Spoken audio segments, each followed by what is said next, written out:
He's the Wicked Witch of the West Wing. When he eventually gets hit with the water, which will happen, because it's still in a pretty amazing country. And when he goes down, then the question is going to be, okay, who's going to replace him? And I predict that there will be a fight. I'm Joanna Coles. This is the Daily Beast podcast, and back by popular demand, a man who has opinions on everything, which is great because everything is going on right now. We have troops in the cities. We have, is Jimmy Kimmel on the air? Is Jimmy Kimmel off the air? No, he's back. There's so much going on right now. It's a very strange and alarming time to be in America, but someone who always makes me feel that there is an answer and things will get better is none other than the former White House Communications Director, Anthony Scaramucci. He is, of course, the founder of Skybridge Capital, but he also worked for Donald Trump during his campaign and then during Trump won as a very important person in the transition, bringing in all sorts of people. Of course, now he says that that was a terrible mistake, but he has a brilliant point of view on how Trump operates, and he's full of thoughts about who is going to succeed Trump. We ended up having a wild ride of a conversation which went in all sorts of directions I wasn't particularly expecting, but I found it stimulating and very optimistic, actually. So if you're feeling bleak about the state of the world, which I do understand, I hope you will feel more optimistic at the end of our conversation. Let's get into it. Anthony Scaramucci, so good to have you back. I want you just to tell our audience why you couldn't do the podcast last week. Because you were in Italy with your daughter. And what was your daughter doing? Yes, so my daughter is an opera singer, and she's actually here in New York right now preparing for tonight, but she was on tour with Andrea Bocelli in Italy. And so my wife and I went over there to see her and to obviously support her. I thought, as excuses go, when I called you to say, Anthony, we have to have a conversation, the world is on fire, you were like, darling, I'm in Italy, my daughter is performing with Andrea Bocelli. And I just thought, you know what, okay, let him have his moment. I wasn't really trying to brag about it as much as I'm marveling at it. You know, I think it's a wonderful thing for her, and it's well deserved. But yeah, the goal is to get her into a voice situation in a Disney animation. So let's see if that ever happens in her life. But that's one of her life's dreams. The goal of every parent is to get their child into a paying job, Anthony, as long as they're financially independent, and hopefully the bigger the better. Exactly right. The artists have a little bit harder time than that, as you and I both know, Joanna. But We both know, although your hedge fund is doing just fine. But listen, I wanted to talk to you because there's been so much going on since we last talked, which was about a month ago. And I think a lot of people think that you only worked for Donald Trump for those famous 11 days when you were White House Communications Director. But in fact, you were on his campaign for 9 months. You were part of his transition team. So this is a man you know well. You've seen him up close, and I want to get into what it's like working with him. But what I wanted to ask you first, because there's been so much discussion about his health and his state of mind, is this the Donald Trump that you knew? Well, I mean, it is in some ways and it isn't. I think it's funny that people would say that, by the way, because so Trump just plucked me out of the public and said, come be my communicator. Of course I worked for him. Otherwise, how would I have gotten the job? But because the mooch itself, right. Scaramucci, I was also on the transition team. You know, I know. I helped Mnuchin and those guys build the cabinet. You know, I was on that team with Bannon and Priebus. That's how we got to know and dislike each other, right? Because those were two of the worst people I ever met. You know, Mnuchin was great, but Priebus and Bannon were like two disasters. But the truth be told, it is because this is Trump's way. You can watch interviews of him from the 1980s talking about tariffs or trade or things like that. But there is something different because he has gotten the power drug. You know, he smoked the guanji, the crack crystal of power.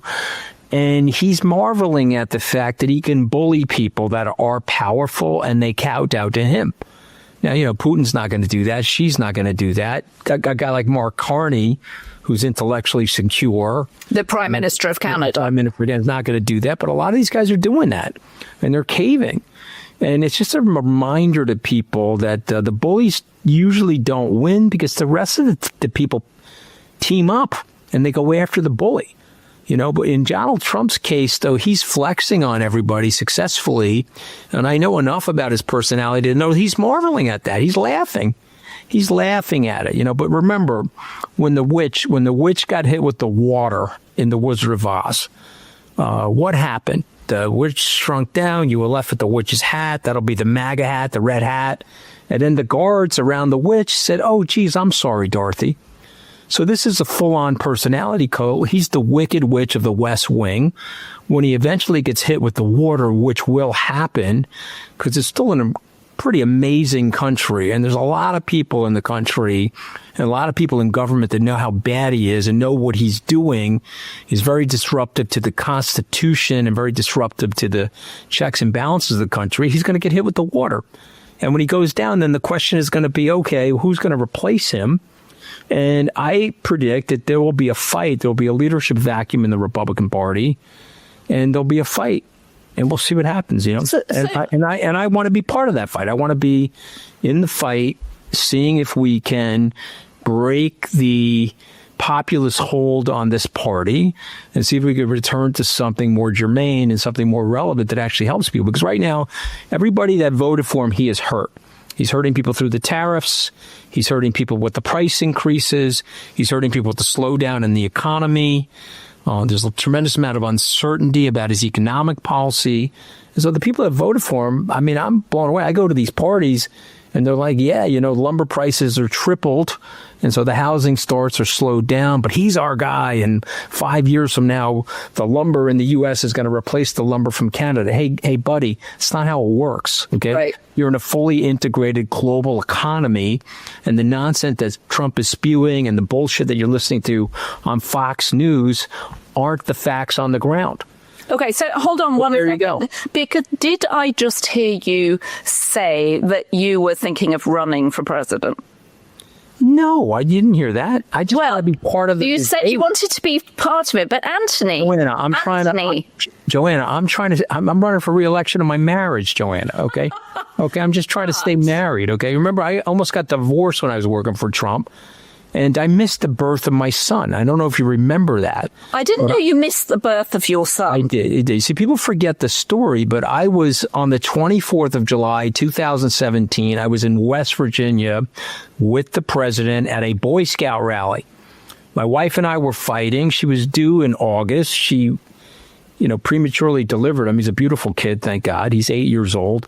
And I couldn't get back to New York. Even though we were fighting, I was going to be present for the birth. I couldn't get back to New York. There was a no-fly zone around the president. It was an unmitigated disaster. When I got fired from the White House, my wife had already filed for divorce. I missed the birth of my son, and I got literally burned in effigy in the American and global media. And that's what your political adversaries do to you, Joanna. They create these two-dimensional people. They try to flatten you and turn you into a caricature. And I've successfully blown myself back up with all my warts, all my frailty, but I've blown myself back up intellectually. And, if you go into politics, Joanna, you got to lie. You're a journalist. What do journalists want to do? They want to seek the truth, right? Ultimately, that's what you want to do. I'm a truth teller. I like telling people the truth. But don't you think first thing you got to do is lie to everybody. But don't you think I've got 5 kids. I don't want my kids to stay. Right now, my kids are like, my dad is a flawed dude. He's a big risk taker. Sometimes he's fallen on his head. He's a public figure. So when he falls on his head, the press goes crazy and they write really crazy shit about him. He hasn't, he keeps going. But if I go into politics, wow, he's a liar like all these other jerk-offs. But you've probably been through the worst, haven't you? You've been tested by fire. There's going to be a huge new ballroom where your 5 children can ride their bikes and have fun. Yeah, right. Well, so when you say you want to be part of it, what do you mean then? I want to be part of the debate.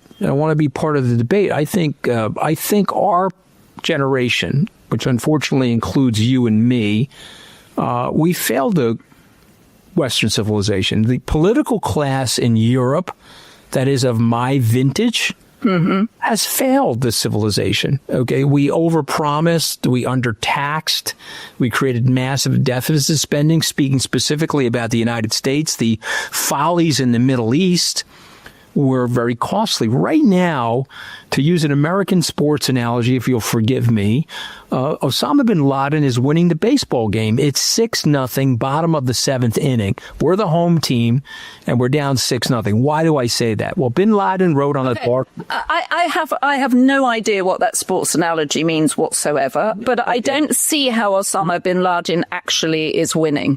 Oh, no, he won big time. Let me tell you how he won. He wrote on the dark web that the U.S. would overreact to our terrorist attacks. They would spend their blood and treasure. They would fight over their civil liberties, the Patriot Act. And we blew a hole in our operating budget. We spent $8 trillion in the Middle East, killed millions of people, tens of thousands of Western soldiers, and we got nowhere. But we've hurt ourselves, and now we're divided, and now we're polarized, and it's led to the rise of populism. Everything that bin Laden predicted that we would do to ourselves to cause a demise of us is happening. He brought down the Soviet Union with our help. He said, now I'm going to turn the gun on you guys, and you'll fight with yourselves and blow yourselves up. And we don't have any transformational leaders that will sit down and say, dudes, we're playing into the hands of our adversaries. We're letting the social media be manipulated by Russia and China. So yeah, I think he is winning. Osama bin Laden couldn't have seen the advent of Facebook and TikTok and now the new OpenAI Sora. That he saw the overreaction of the American government to those acts of terror, and which led to, and remember, Bush went to war without a tax cut. You know, it was the first time in our history. I mean, we had a small incident in 1965, but it was a much smaller war. We went to war in the Middle East without a tax cut. Moreover, we cut the taxes in March of 2001, and then he didn't restore the taxes. And it was the first time in our history with the war without a tax increase. And he blew a fiscal hole. It led to the global financial crisis. It led to overborrowing by the Obama administration. Well, it led to the Taliban eventually retaking Afghanistan too. Our regime change was going from the Taliban to the Taliban in 20 years and blowing $7 to $8 trillion. But just remember this, okay? George Washington to George W. Bush, $7 trillion. Barack Obama, Donald Trump, Joe Biden, Donald Trump, $31 trillion. What the hell are we doing? Okay, what the hell are we actually doing? Okay, and moreover, they got the government shut down now. And so every time they shut down the government and they go to restart it, it's more costly. All right, so if you're going to be involved in thinking about new Republican leadership post-Donald Trump, how do you want to counteract the impact of social media, the fact that our adversaries are using it extremely effectively to sow division, and the fact that internally MAGA is also divided? Well, so maybe Macron is right. You know, maybe we gave too much power to the social media companies whose algorithms are set up to make us combative with each other, because when we have the heat, you have more listeners and you get more addiction. And maybe Macron is right that allowing the Russians and the Chinese to influence unduly, or the North Koreans, these social media platforms, maybe there needs to be more regulation of the airwaves, like we regulate, television through the FCC. I don't know. I don't know the answer. I can tell you this, though. There's no short-term answer. I can tell you from my life experience that short-term political situations or short-term political solutions, they don't add up to much. The Chinese, which is still something from their playbook, they think in 10, 20, 30, 50-year units of time. And I don't think there's one problem in the United States that we can't solve with long-term thinking. That includes entitlement spending, the budget, the deficit. It's an unbelievable country. Okay, I believe in the country's ability to adapt and flex itself again. People always say that about the Chinese, that they plan 100 years. And if you are, I think the last Chinese leader was asked what he thought of the French Revolution, and he said it's too early to tell, right? That's a wonderful kind of example of how they think. But the American political system is not set up like that. The minute a president gets in, he has to start campaigning for his next term. Congress people are there for 2 years. So the minute they get there, all they're thinking about is raising money for their next term. We're not set up, actually, to make long-term decisions. So this is where it requires entrepreneurial thinking, right? So that's the zero. And what does an entrepreneur have to do? They have to go from 0 to 1. Okay, so if you think like an entrepreneur, you've got to get an entrepreneur into the marketplace to bring in the non-voters. As you and I have talked about on your podcast, there's 100 million people. They vote the exact same way in every single election. A very powerful voting group. It's the non-voter. And what you have to do is you have to go into that market. Because these two cats, the Republicans and the Democrats, they broke the system. Mm-hmm. They created a very tight duopoly after Ross Perot scared them in 1992. They've made it impossible for third parties to enter the system. They trapped each other in their positions through gerrymandering. Okay, they allow each other to gerrymander. They accuse each other of doing it, but they're both doing it. And it ensures the electability of these incumbents. So, said differently, the Congress has a 14% approval rating, slightly above Kim Il-jung, the North Korean dictator, slightly above it. But yet 95% of the incumbents get reelected.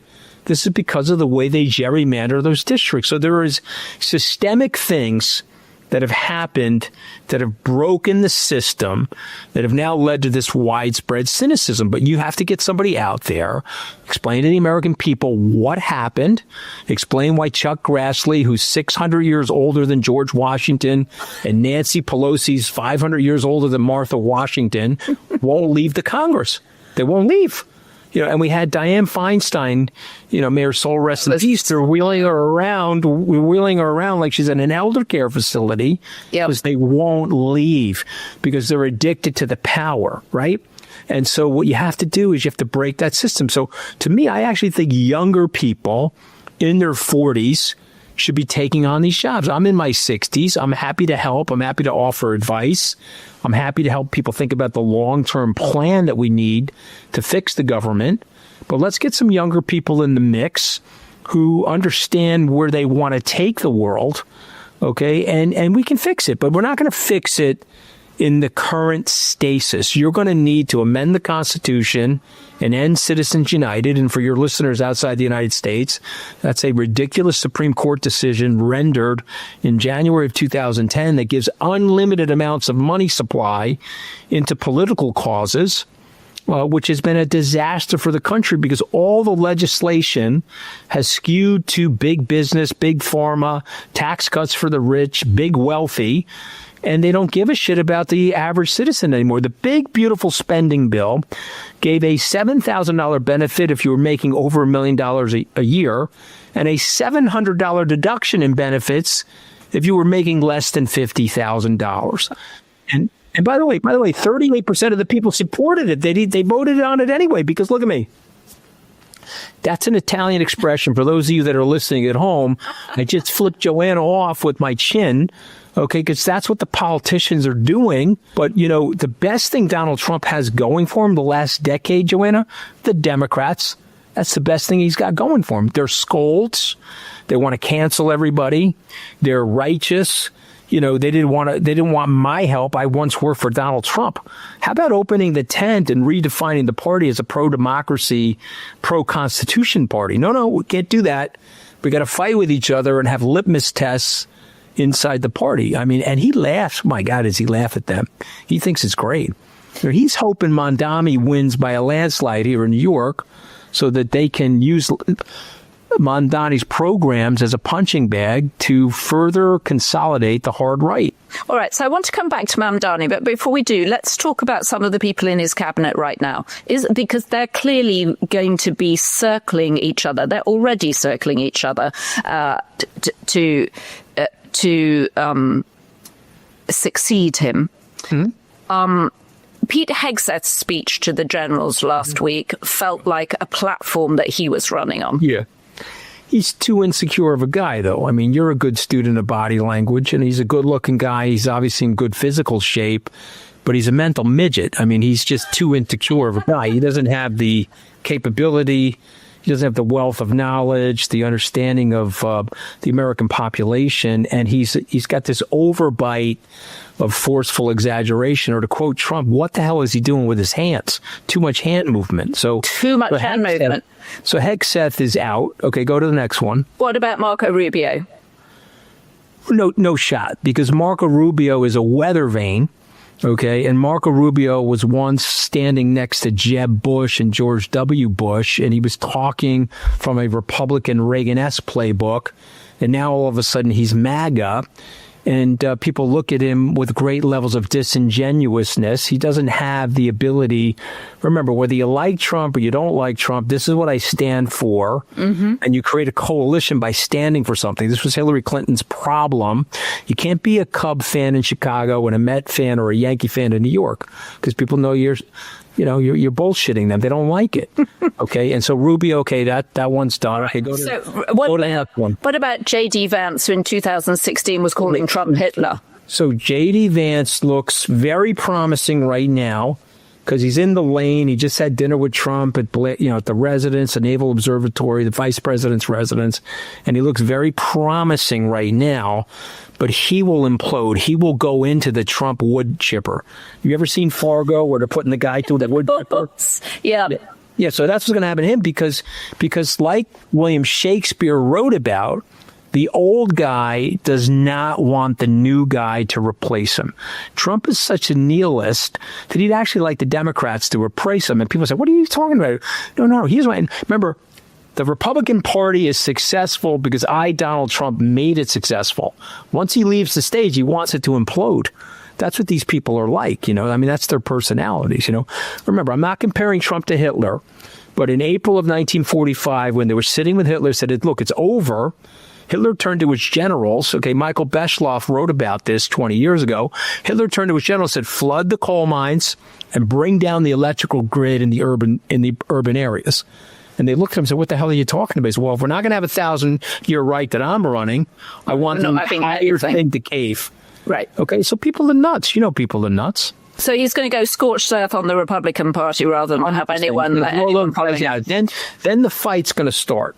So anybody that Trump has read about, that is a quote-unquote supposed successor to him, whose last name is not Trump, he will figure out a way to eviscerate over the next 36 months. What about someone coming in from the outside like Erica Kirk? Well, listen, I have to tell you that she's very impressive to me. Okay. And I knew Charlie and had my differences with Charlie. I surely didn't like some of the things that Charlie said, but I did respect Charlie's right to say those things. Mm-hmm. And I don't think anybody should die from political violence, or we're now going to shoot at each other because we don't like what each other are saying, And don't underestimate the power of Charlie Kirk, and don't underestimate the exponential support that Charlie was getting from younger people in the country. So as that power was going exponential, somebody purposefully took him out. I don't think it's just. I think there's more to this story than we're hearing. But really, you're part of the Charlie Kirk conspiracy, that you don't think it was just Tyler Robinson. No, I didn't say that because I don't know. I didn't say that. I'm not a conspiracy. But you said you thought there was more to it than meets the eye. I do. I think there's more to it because he was going exponential. He was going exponential, a result of which when someone becomes that powerful, they're not controlled anymore. Okay, so again, I'm not. It could be the guy that killed him, and the prima facie facts are what they are. But I'm just saying, let's wait for more information to unfold, because there's some inconsistencies in those facts. Also, when you look at those text messages, I have finally found something that I agree with Steve Bannon on. No kid writes like that, Joanna. No kid ever. No kid writes like that. I mean, I got a lot of kids. And by the way, in order to impress each other, they butcher the grammar. They don't write in clear, complete sentences. So, some of the stuff I'm not 100% buying, but we'll see. I'm not a conspiracy theorist. I'm not an anti-vaxxer. I don't buy into all that bullshit. I believe in science. I know the earth has been affected by human consumption of fossil fuels. I'm not an idiot. So, but let's get the gun back on the bird. Erica Kirk is impressive to me. Could she run for something? Sure. Does she want to be the president of the United States? She's 36 years old. I don't think we're going to be electing somebody president at 36 or 40, but who the hell knows? The country's changing. And, this is the country where the impossible becomes very possible. But okay, Erica Kirk is impressive to me. Right. And let's see how her political career unfolds. Would Trump ever let one of his children become president after? He would want that. Oh, you think he would want that? Yes, absolutely. No, he would want one of his children to be successor. I think Eric gave an interview in the FT that he's open-minded to the idea. I think they want to make money, though. I think it's very clear. Well, I think they're making money, aren't they? I mean, by the time Trump Senior would be ready to go. Yeah, they're making money, which keep your eye on the midterms, right? Because if, Trump will go wild, if he loses the House, no problem. But if he loses the House and Senate, big problem, because then these investigations are going to be wide open, and the Epstein stuff is going to be wide open. And, Trump could be accused of all types of Emoluments Clause violations, and it could be quite ugly for all the things that his apparatchiks are willing to overlook, which are rule breaking, probably wouldn't be overlooked by the people if they got control of the House and Senate. Okay, look for Trump to be more crazy. And by the way, I'll make a prediction on your show. After the midterms, Trump is going to be, however crazy you think he has been in the first. Could he get any crazier? What can he do? He's going to get crazy. Anthony, what can he do that's crazy and send troops? Deploy more National Guardsmen. He's going to take more money for himself. It's going to be the last 2 years of him being able to have a money grab, in the last 2 years of him getting the world's attention. And he'll be 81, 82 years old. He'll be lighting firecrackers everywhere and shooting off skyrockets everywhere to set your hair on fire. Trump sucks for everything, but you know what he's great for, Joanna? The podcast business, girl. It's great for the podcast business. The podcast business, because you got people listening to you. They're like, shit, Joanna's cheaper than my therapist. Let me listen to her for 35 minutes, Well, and they like hearing people come on and paint a post-Trump view, too, because it reminds us that the world will continue. If there were to be, which Trump son would it be? I'm assuming it's not going to be Ivanka, because she said she doesn't like politics. It's too rough of a business, and she sort of exited the stage. The two boys, Eric and Don Jr., are still hanging around and obviously doing a lot of business. To be fair, I think Don Jr., who is very well loved by the base, you could see a situation where Vance recognizes that he's going into the Trump wood chipper, and Vance tries to enlist Jr.'s help and says, hey, man, and he goes to Trump. He said, we're going to get a Trump on the ticket, and it's a Vance Trump ticket with Don Trump Jr. That's not impossible. Interesting. Vance is going to have to do some things to keep himself out of the wood chipper. And I think, Trump, it's got to be Trump related. And by the way, remember Trump, there was a blonde woman, I got to get her name, first season Apprentice. She was doing a great job on the show, and she's very well regarded. She's getting a lot of speaking gigs. Trump went crazy, boom, boom, shot her, and brought Ivanka in to replace her. Okay, so anybody that thinks Trump doesn't do this, go call Mike Pence. Ask him how his political career is going, Joanna. Say, hey, Mike, and what was it like to be the VP there? Yeah. Right? I mean, I think we might ask Mother Pence, too, because Mother Pence had strong feelings about it. But also, isn't that the great skill of the brilliant television producer? It's what Shonda Rhimes always does. Just as you fall in love with a character, she has them mown down by a truck. Right, exactly. So he's very good at that. Keeping people on their toes is unexpected, and also it keeps your attention. Conflict and reality television. We got to have a conflict with the South African president. Got to have a conflict with Volodymyr Zelensky. Got to have conflict. But then if you're going to be in his presence, you got to manage it. It's like Schumer and Hakeem Jeffries, they walk in, he's throwing Trump 2028 hats around. They got to stand up and leave. They say, okay, Mr. President, you're not being serious. Call me back when you're being serious. Call me back, but you're not being serious right now. Okay, so you've worked with him. How should his cabinet be handling him? Because all you see is them fawning over him. And as you say, he's laughing at the heads of industry, you say, who are doing this too. So the tech leaders who sit for the tech dinner that he had at the White House or that was summoned into Windsor Castle. How should people exude enough independence working with him and not have to fawn all over him to keep his respect?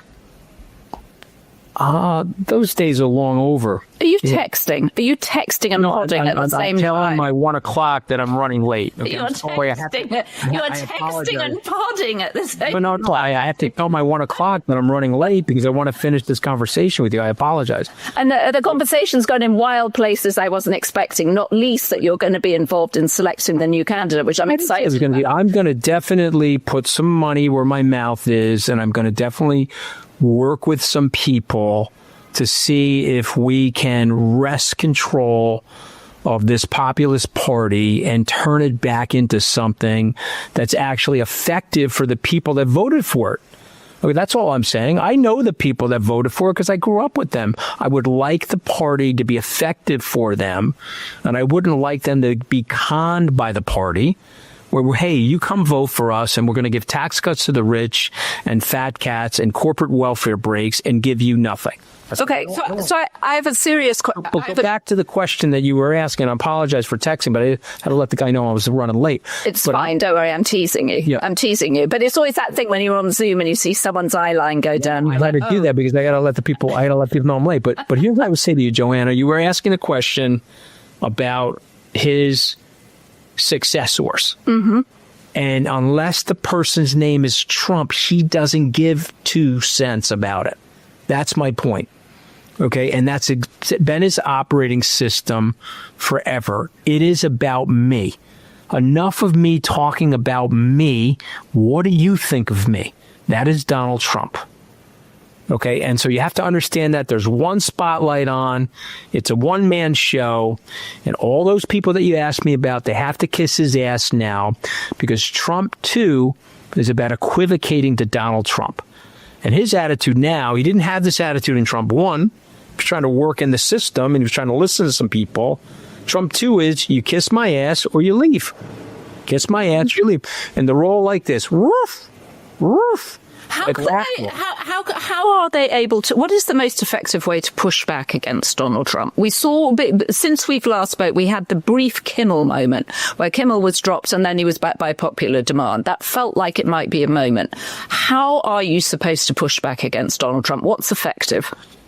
Okay, so what's effective is recognizing that there is tremendous opposition. And what's effective is recognizing that he is not as powerful as you think he is. He only has power over you if you think he has power over you. Robert Harris, who is a British fiction writer, novelist, fantastic. He wrote a book about 7 years ago called Munich. Mm-hmm. And he did a tremendous amount of research for the book. It was historical fiction, but there was one piece of fact that he made very relevant in that book. The bureaucrats and the establishment governmental officials in Germany hated Adolf Hitler. And if you looked at their notes and you looked at all of their private papers with each other that were discovered after the war, they were expecting Chamberlain to come in and muscle Hitler, and they were ready to breach Hitler from inside. Okay, but Chamberlain came in and weakened to Hitler. And so the message to Bob Iger and others, muscle up and take the son of a bitch on, and he'll crack like the wicked witch of the West. Okay, don't empower him like Chamberlain did Hitler. Take him on. So what do you... And so you have to draw a line. Okay, and I'm going to tell you something very encouraging before we leave this show. When I talk to the lobbyists, okay, and I got a lot of friends that are lobbyists. You know what they tell me? Yeah, the CEO is out there kissing Trump's ass. He's sitting in the stupid, circle with him and roof saying whatever the hell Trump wants. Then his staff is calling me and saying, this guy's fucking nuts. Can you make this go away? Call the Congress, call the aides inside the White House. And people are underestimating the amount of money that's getting spent in Washington by the Fortune 500 and other businesses to stop Donald Trump's nonsense. Okay, well, that's all right. And by the way, also, I'm an economist, as you know, trained as an economist. Economy's going to fall off the cliff shortly, because one of the things we do at Skybridge is we look at the forward shipments coming into the ports, all the flatbed trucks that are being organized and getting ready for the next 6 months of shipments. It's going way down. And so when the economy weakens, he's going to get blamed for it. Okay, he's going to be heading into the midterms with a weaker economy, which is why he wants to jam rates down 400 basis points. But there's an opportunity here. So my message to people is muscle up, cut the nonsense, think like a Mark Carney, grow a backbone the way Bob Iger displayed last week, and you'll knock this guy on his ass. But if you're going to sit there cowering in fear, because he's the president and you're not, then you're going to be in trouble. You're going to fulfill something about the situation that does not need to be fulfilled. So if you're Bill Gates and you're sitting at the tech dinner that he had, and you end up thanking the president for creating this incredible environment for everybody to come back together, and you just look like a fawning toady, what would standing up look like? Well, they're not going to stand up because that's how they get to be billionaires. Okay, you don't get to be billionaires on principle, Joanna. You get to be billionaires by being equivocating and knowing how to work the system. So you're not going to expect any of those guys to stand up. What they're doing is they're standing up behind his family at the inauguration. And they're writing checks because they don't want their companies broken up by the FTC. Right. And they don't want to have harm to them. And their wives are telling them, hey, we're on the yacht in the Mediterranean. Hello, we're on the yacht in the Mediterranean. What do you want to do? Pay the guy off. Make him go away. Okay. The people that stand up are people like you or people like me who actually don't give that much about money and are focused more on the principle and the philosophy. And somebody like me that has an unconditional love affair with my country, and I've had brave people in my family fight for the country. The person I'm named after was on Normandy Beach 81 years ago. I'm not going to stand up for the country and not tell people the truth about what the hell is going on. I'm not going to stand up to Trump. I mean, come on, give me a break. Give me a break. They still work for us, Joanna. We don't work for them. It's not Putin's America yet. Let's make sure that it isn't. Let's make sure that it isn't. All right. So final serious question, because I know you've got thousands of texts coming at you and we've massively overrun, but always so much fun to talk to you. Is it too late? Do you think? No, it's not too late because there's super smart people in the country and they know elements of the system are broken. And it's not too late because this is a country that is incredibly neurally plastic. This country adapts. We started out with slavery. We ended the slavery. 600,000 people died in order for that to happen, but we ended it. And we have race in the country, certainly. Has it gotten better? It has. It's gotten better for women. It's gotten better for blacks. Okay, we have a wave of xenophobia hitting the country right now. Most people do not like it. They do not like the ICE videos of people getting detained. And they don't like the violence associated with it. It's a good country. Most of the people in this country came here for a reason, or their families came here for a reason, and we can make the place better. So I don't accept that it's over. I don't buy into the system. Moreover, I'm an entrepreneur, so I had to create a company from nothing and turn it into something over 20 years. So don't tell me from a political perspective that we cannot do that. I believe that we can do that, but we need a fresher perspective. We need more honest people. If you laid out for the American people what's really going on, many of those people say, I've had enough. Let's go with this slate of changes. Lincoln said something great about the Americans. I think Douglas in one of the debates said that the Americans weren't that smart. And Lincoln said, well, you're underestimating the Americans. You know what the Americans have? In the immortal words of Abraham Lincoln, they got a very good nose and they can smell a rotting cadaver in their basement. And that rotting cadaver is this current bipartisan government and this current bipartisan political class, which has got the government shut down, wildly overspending, lurching in every which direction to feed themselves at the trowel of the lobbyists, the military-industrial complex, big food and big pharma. and we got to put it to an end. And by the way, we got to put it to an end in order to ensure the prosperity and the further thrivability of the country. So we got to work on that. The weird thing about Trump, he's caused so much damage that he's finally got people that were generally disinterested and indifferent to politics saying, okay, I got to get involved somehow. I got to get involved somehow before this thing runs amok and my children and grandchildren are in a disaster zone where there's people living in McMansions in security perimeters and everyone else is doing poorly. We don't want that in this country. Okay, well, that's a very positive note on which to end our conversation. I was going to end it on comments that people left last time you were on the podcast. In fact, I'm going to give you a couple, because what was fun about them was that everybody was expecting to feel hostile to you, and in fact, they liked you. So, Joanna. I have my way about people wanting to feel hostile to me. Trust me. Joanna, I didn't like Anthony Scaramucci before this interview, but you showed what he is really like. I like him now. You're doing a great job of helping US citizens understand what's happening to our country. Oh, I appreciate it. I love Anthony, but I don't think he realizes that the rest of the world is moving on and won't easily forgive America. Joanna, this is my favorite interview from the Daily Beast. It's novel to hear an honest, integrous, blunt, true man who shoots straight from the hip and is uninterested in painting himself in the best light. I can't wait to hear more from Anthony. Look, first of all, those are sweet comments. Thousands of comments. Well, first of all, very sweet comments that I'm grateful for. But I want to go to that second comment where, unfortunately, I do believe that person is right. I do believe that we have dug a hole for ourselves. Okay, since we're talking about Bob Iger, ask him about attendance at Disney, because the Canadians are not showing up like they've traditionally showed up. I took my kids on the Disney cruise, typical driver that always picks me up every year. How's it going? He says, no, my business is down 20%. The Canadians are just not showing up at Port Canaveral or Orlando. And when I travel in Europe or I travel in Asia, the damage is that there's recognizable damage. This is Putin's boy. He's been instructed by Putin to bash our allies and to make them feel insecure about their relationship, their long-term relationship with the United States. And Putin's boy has helped to do that.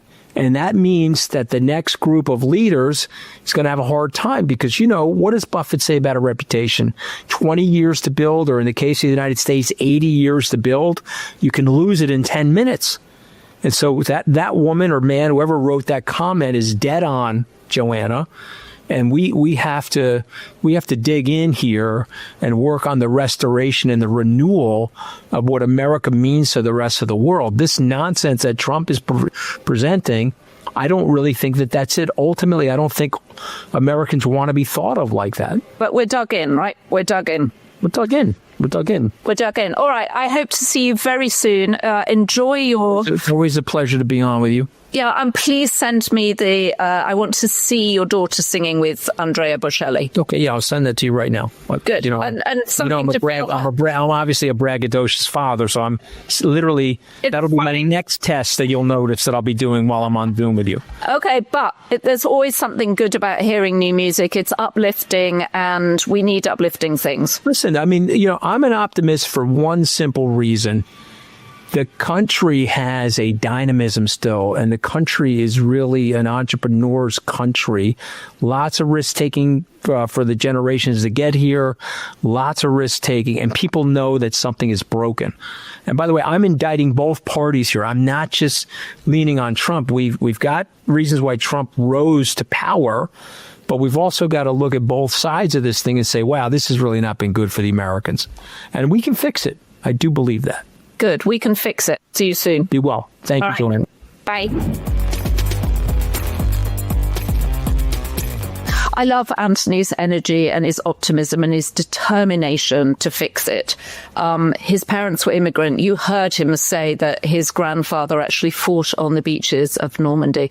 And I also thought, referring to Robert Harris's book, Munich, and the expectation that people had around Adolf Hitler, that Neville Chamberlain, the Premier of Britain, the Prime Minister of Britain, was actually coming in to save them and to help them get rid of Adolf Hitler. And in fact, then they just solidified his position, was also a very interesting reference. And that is a very good book. To be fair, all Robert Harris's books are pretty good. He also wrote Conclave. Brilliant timing with the film, and then the poor previous Pope's untimely death. Anyway, thank you for joining us. If you have been, don't forget, leave us a comment, but more importantly, subscribe to The Daily Beast wherever you are. We are independent media and we appreciate your support. We love reading your comments and we do read them. I read them. Michael Wolff reads them. Our team reads them, and they mean a lot. And also you give us very good suggestions for points of view and also people to interview. As our First Lady would have us say, be beast. And a special thank you to our Be Beast level of YouTube members, Karen White, Heidi Riley, Connie Rutherford, Sharon Shipley, Andrea Hodell, and someone who goes by the name of Free DC. And thank you to our production team, as always, Devon Rogerino, Anna Von Urson, and our editor, Jessie Millward.